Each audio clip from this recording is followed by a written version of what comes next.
Good afternoon. এখন বাজে 1:30। তো খাওয়া দাওয়া করব, দুপুরের লাঞ্চ মেনু। তো চলো, এই যে মেয়ে ঠান্ডায় একদম ব্ল্যাঙ্কেট থেকে বেরোচ্ছে না, ওকে বলছি চান করতে, তো বলছে না আমি চান করব না, পরে খাওয়া দাওয়া তো যাই হোক খাওয়া দাওয়া করে চান করবে। তো চলো তোমাদের সাথে দেখিয়ে দিই আজকে লাঞ্চ মেনু কী আছে। এত ঠান্ডা লাগছে, আমারও কিছু ভালো লাগছে না, কাজবাজ হয়ে গেছে, চান সব কিছুই হয়ে গেছে আমার, কিন্তু মেয়ে এখনও করেনি। তো লাঞ্চের মেনুতে আজকে কী কী আছে তোমাদেরকে দেখাই।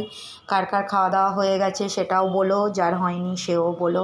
তো এই যে এত বাসন কুসন মাজা দেওয়া হয়েছে, এখনও সব তোলা হয়নি। আর এখানে এই যে দুপুরের, আজকে রবিবার, সানডে অ্যান্ড ফান্ডে, তো তার জন্য দেখো মেনুতে কী কী আছে। এই যে আমার এখানে মেনুতে আছে চিকেন লাল লাল করে, এখানে আছে চচ্চড়ি, এটা লঙ্কা, এটা হচ্ছে করলা ভাজা, আর এখানে নুন। আর মেয়ে যেহেতু চচ্চড়ি খাবে না, তো মাছের মাথা দেওয়া আছে, তার জন্য মেয়ের হচ্ছে চিকেন আর করলা ভাজা, নুন, লঙ্কা। তো এই হচ্ছে আজকে আমাদের দুপুরের খাবার। তোকে বলছি খাবার দেয়া হয়ে গেছে, তুই আয়, উঠে আয়। তো উঠবে না, কিন্তু বিছানায় কি ভাত খাওয়া যায় বলো? বিছানায় তো ভাত খাওয়া যায় না, কিন্তু ও তো কথা শুনবে না, ওকে বিছানায় দিতে হবে। তো দেখি ডাকি, এবার দুজনে খাওয়া দাওয়া কমপ্লিট করে নিই।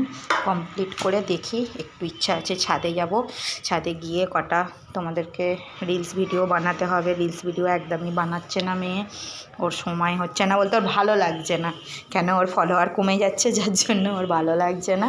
তো এই জন্য ও একদম রিলস ভিডিও বানাতে চাইছে না। তো দেখো সব কাজ বাজ কমপ্লিট। এটা হল রুম আমার। তো হল রুমে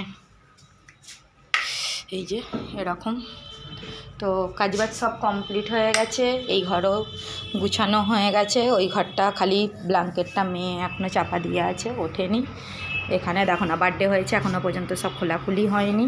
এই ঘরটা তোমরা দেখো, এই ঘরটা আমার সবসময় গুছোনোই থাকে, যেহেতু এই ঘর আমার ইউজ হয় না, তো তার জন্য গুছোনোই থাকে। তো বাইরে এই যে এইরকম ওয়েদার হয়ে আছে। তো চলো খাওয়া দাওয়াটা করে ফেলি, কমপ্লিট, ভালো লাগছে না, খাওয়া দাওয়া করে নিই।